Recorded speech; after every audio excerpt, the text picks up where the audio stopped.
Hello there, you guys, and welcome back to part 2 of Air by Handel. You can hear my cat in the background. She's singing in the background. She misses Daddy. Anyway, hello to my gorgeous patrons. Thank you so much for being here today, and hello to those of you on YouTube. You're just seeing this a lot later on Patreon. There is an attached picture with all these details, my scribbles written out for you, but you can still follow along. You just don't have my many details written. Although Patreon, I would love to see you over there. It's very inexpensive and it's a special little community. There's all sorts of things that we do over there. So anyway, for those of you on Patreon, let's go ahead and grab the picture that I've attached for you, and it'll just make your life a little bit easier. There's so many details with this pretty little etude, and it's, like I said before, it's really not even an etude. It's a beautiful classical piece that's supposed to be played with piano. It's just we're calling it an etude because we're learning all sorts of things. So we're kind of approaching it from like an etude perspective.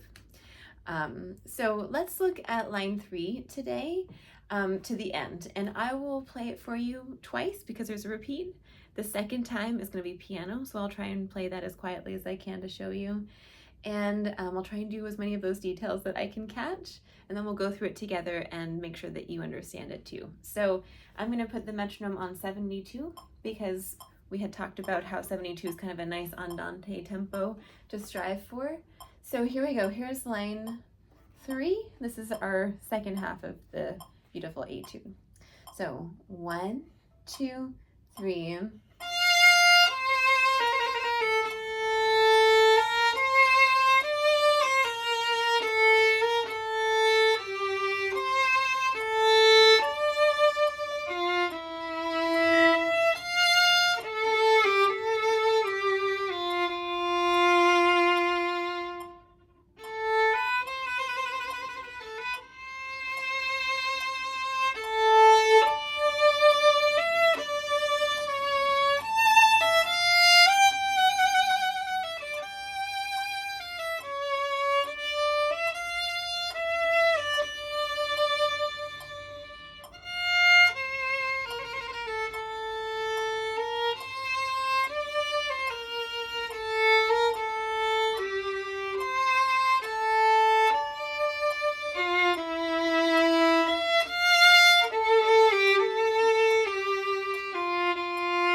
All right, it's a little tricky because there's a retard in there. It's hard to line up with the metronome, so that was a little bit clunky, sorry. And also it ended on an up bow, which we really don't want to do. So what we're going to do, I'll mark it in your part. But if you look at, for those of you that won't be looking at the my scribbles, the last line. Let's see, let me just put it in, I'll put it in blue. The last line, measure 1, 2, 3, measure 3. Let's slur beat 2 and beat 3 together, and I'll just write second time there. So that way we actually end up slurring those on an up bow. And then can play a down bow for that last note there.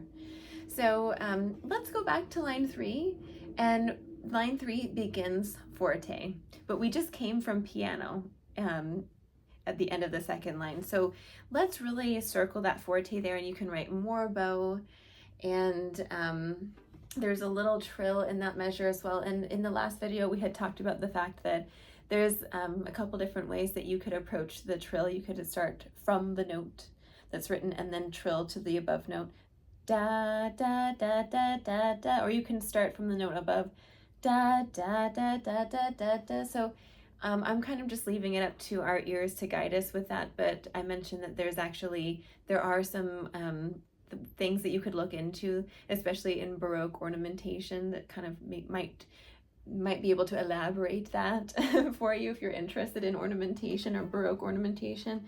But in this measure, this is the first measure of line 3. I've put a fingering in 1, 2. So in this case, we're starting the trill from the note. You can always start from above the note.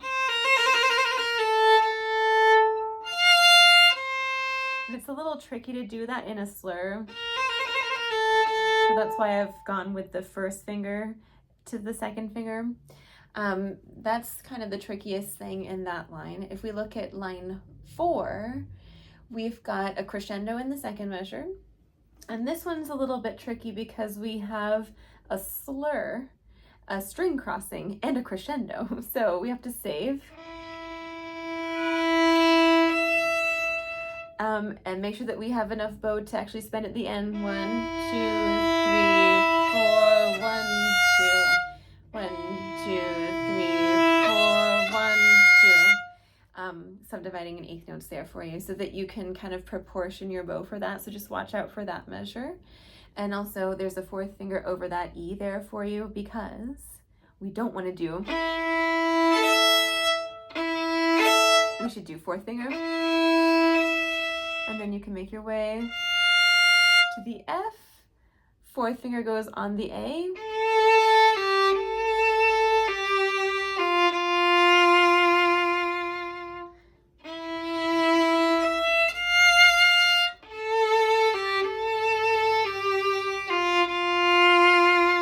That would be more beautiful to do if you can do a fourth finger there. I don't think I did that when I played it for you. But the reason is you can kind of do some vibrato there, and you can also keep this phrase all on one string. Instead of doing, I think what I did when I played it for you was,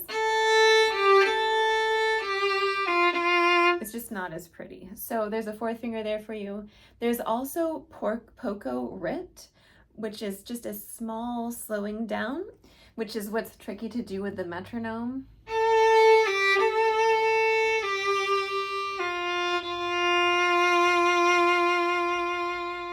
And then the next line, I've underlined a tempo, which means back to our original tempo. And there's an arrow going forward to remind us we have to pick up the speed a little bit. It's piano, so I've written less bow. It's so much easier to play piano when we use less bow. So in this case, I've started the trill from above. Because the note that we're actually trilling on is an accidental and it's really long. And I just feel like it's a little bit more delicate if we start from above. So once again, you can kind of leave it up to your own ear what you want to do, either trilling from above or below there, but just know that there is that option if you'd like.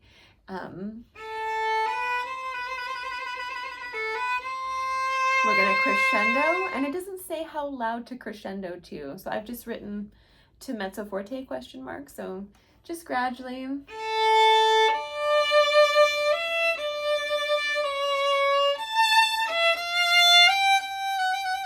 In this case, I'm also starting from above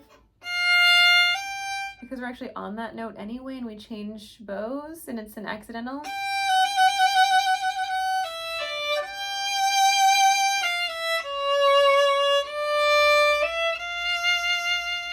And if we're on the second time, we're going to be doing this in a slur so that we can end on a down bow. And there's a fermata to hold. All right. So anyway, take a look at the second half this week. I hope you enjoyed this lesson today.